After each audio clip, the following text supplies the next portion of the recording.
In this tutorial, we will be discussing limiting reagents and percent yield. In previous tutorials, we've discussed how we can relate the chemical equation to recipes in the kitchen. For instance, let's say we want to make pancakes. You'll notice that in order to make pancakes, we need flour, eggs, and baking soda. And we go to our cupboards and we realize that we have 3 cups of flour, 10 eggs, and 4 teaspoons of baking powder. Baking powder. We can determine how many pancakes we can make out of that by relating it to the recipe itself.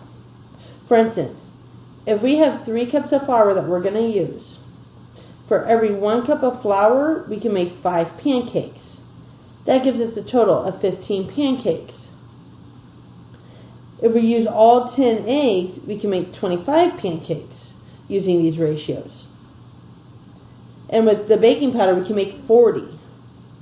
However, if we try to make 40 pancakes, our flour is going to run out and we won't be able to make any more anyways. So even though we have enough of the other ingredients, our pancakes are going to limit how many we can make.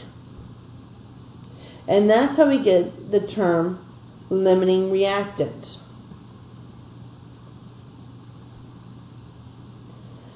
Okay, so let's say we're actually making the pancakes, and we're only able to make 11 of those pancakes because maybe more of them got burnt or something like that. So even though we were theoretically able to make 15, which is the maximum, we only actually made 11, which is called the actual yield. The percent yield is then how many you actually made divided by the maximum you could have made, the theoretical, times 100, which came out to 73%. So the actual yield of a chemical reaction must be determined experimentally. It's something that you've actually done and you've witnessed. It's not something you calculate. And it depends on the conditions of the reaction. For instance, if you're in the kitchen and you get distracted, if you're in the lab and your scale's not calibrated, or you lose some of the product when you filter it out, something along those lines. The actual yield is almost always less than 100%. Some of the products don't always form. Sometimes the ions can't find each other. It just doesn't work 100%. So the limiting reactant is what runs out first. It's the one that dictates the maximum you can make. The theoretical yield is the maximum that you can make, while the actual yield is what you can actually produce when you're in there. That's your final amount that you walk away with. The percent yield is the ratio of what you actually did divided by the what you could have done theoretically. Alright, so when you approach these questions, you will always have at least 2 reactants to look at. In this particular example, we have 53.2 grams of sodium and 65.8 grams of chlorine. I just noticed that was not balanced, so we're going to put a 2 in front of the Na to balance out the equation. Alright, so there's several different ways that you can go about doing this. I like to solve everything and then compare the answers at the end because I feel like that's the easiest way to do it. Your instructor might have you do it a different way. Both ways are correct. You do whatever you feel comfortable with doing. Alright, so limiting reactant and theoretical yield. Theoretical yield is the maximum I'm able to produce, right? So that means that I need to produce sodium chloride. I need to figure out how much sodium chloride I could possibly produce without running out. So that means I'm going to have 2 sets of conversions here. You try not to do it all at once because then that's when people get confused. So we're going to go from chlorine to sodium chloride and sodium to sodium chloride. Notice I have 2 separate arrows here because they're 2 sets of conversions. and we're going from one compound to another, the only way you can do that is through coefficients. And that's from the balanced chemical equation. So whenever we have a horizontal line, we know that moles are the end cap to it, because in order to go from one compound to another, you have to go through moles. So now let's look at getting it out of the reactant. So going from grams to moles of sodium. Well, grams is the key term for molar mass. So we're going to look for the grams of sodium, which is 23. Then we're going to do the same thing for chlorine. 35.5, but there's two of them. So 35.5 times 2 is 71. And then once we get them both into moles, we need to put them both into grams of NaCl. So that's going to be 23 plus 35.5.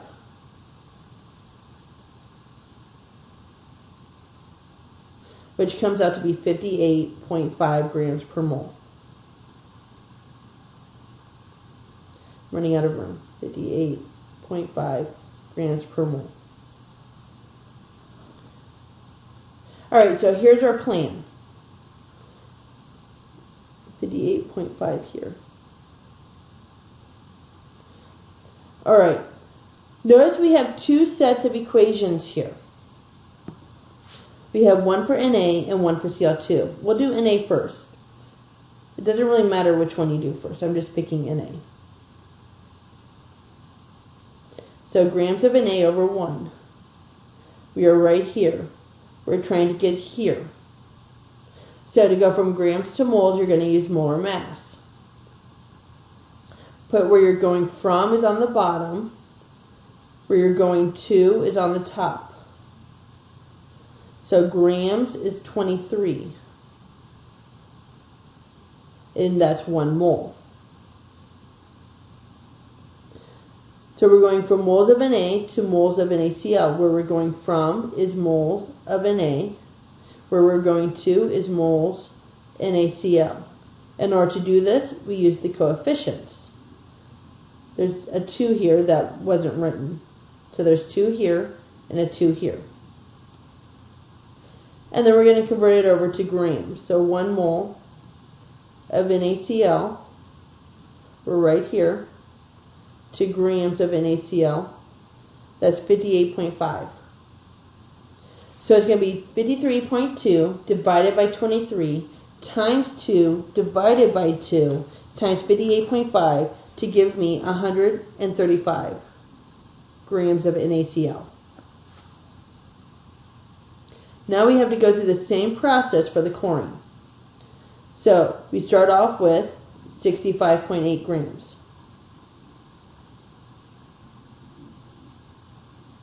Over 1.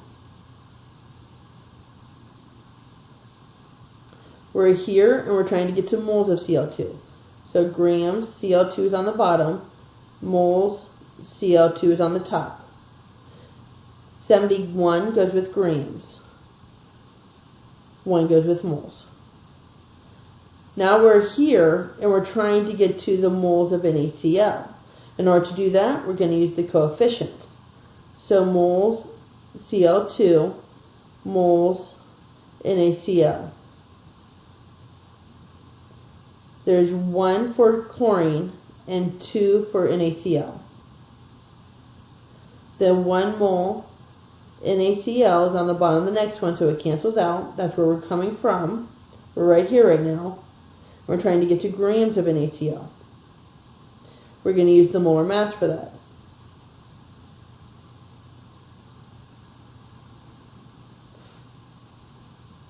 So that comes to be 65.8 divided by 71 times 2 divided by 1 times 58.5. That gives us 108 grams of NaCl. At this point, we have two numbers here. And we're trying to find the limiting reactant and the theoretical yield. The theoretical yield, don't forget, is the absolute maximum that you could possibly make. Well, if we look at these two grams, 108 grams is all we could possibly make. The reason for that is because by the time we get to 135, we're going to run out of the chlorine. The chlorine's going to disappear before we can get there. So 108 is going to be our theoretical yield. It's the absolute maximum that we can make. The limiting reagent is the reagent that came from that. So that's going to be the Cl2.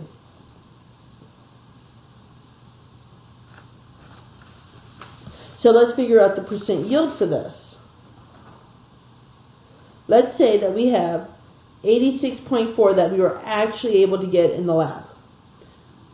So that's our actual. The percent yield is actual over theoretical. So 86.4, the theoretical is 108 times 100. That comes out to be 80% yield. And that's all there is to it. In order to do the actual yield, they have to give it to you in the question. If you're in the lab, that's what you're actually weighing out. Alright, we'll do one more practice problem. We have 11.5 grams of copper 1 oxide. 11.5 grams. And we have 114.5 grams of the carbon. Let's say that we're looking for the theoretical yield and the limiting reactant. When we look at the question itself, it starts to ask about copper. So let's solve for copper here. To go from one compound to another, we're going to use horizontal line. Whenever we have a horizontal line, moles will be our end cap.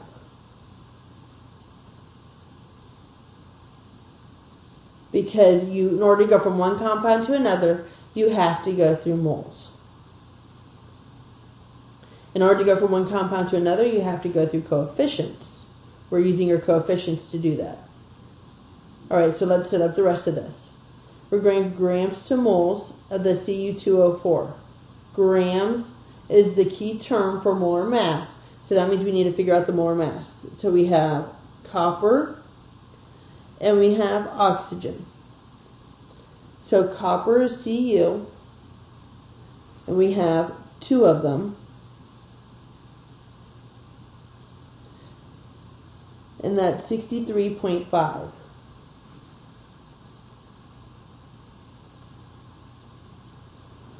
And that is equal to 127.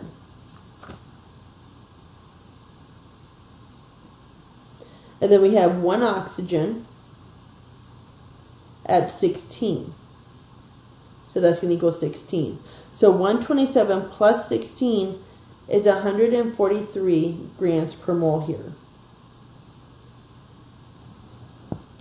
Once we get into, we go from grams to moles, moles to moles. Once we get to moles, we need to go to the grams of the Cu. We're looking over here. I don't have enough room to write. Which is 63.5. Once again, grams is the key unit for molar mass. That means you're looking at the periodic table. Alright, so we have our plan set up for the copper 1 oxide. So let's look at the carbon. Carbon's fairly easy. Once again, we see grams. So we look for the molar mass, which is 12.0.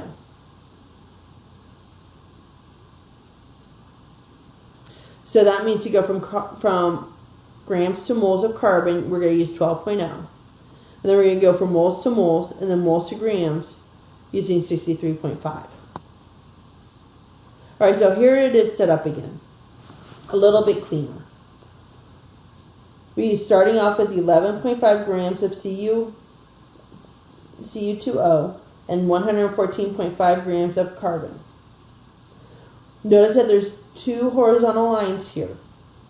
That means that we're going to have two different equations. So let's start with the Cu2O. 11.5 grams of Cu2O over 1. We have copper 1 oxide on the bottom. That means we want grams of copper 1 oxide. Or we have grams of copper 1 oxide on the top. That means we want grams of copper 1 oxide on the bottom.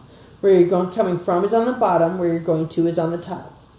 We are right here now, and we're trying to get here. To do that, we need 143 grams in 1 mole. Now we're here, and we're trying to get to here. So where we're going from is Cu2O, and where we're going to is moles of Cu. We look at those coefficients now. 1 to 2.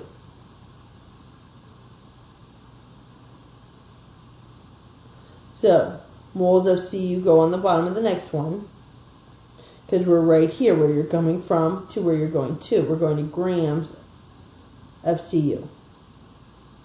We're going to use the molar mass. 1 mole is 63.5. So that means it's going to be 11.5 divided by 143 times 2 times 63.5 to equal 10.2 grams. We're going to do the exact same process with that 114.5.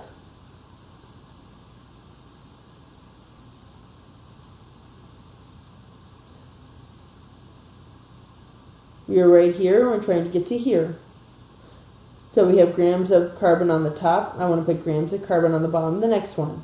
And we're trying to get to moles of carbon. To do that, we're going to use the molar mass of 12.0 is equal to 1 mole of carbon. We're now going to use the coefficients. For every 1 carbon, we make 2 moles of copper.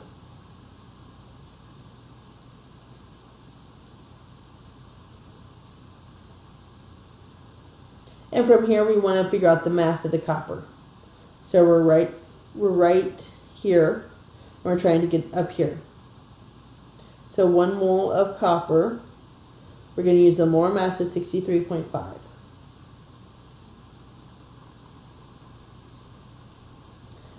That equals 114.5 divided by 12.0 times 2 times 63.5. That comes out to be 1.21 times 10 to the 3rd grams. Technically, I should have 4 significant figures, so I'm going to take one more number out. 1.212 times 10 to the 3rd grams. Either way, 10.2 grams is going to be less than that. So that's going to be our theoretical yield. So our theoretical yield is 10.2. Our limiting reactant is going to be what that came from, which is the copper 1 oxide.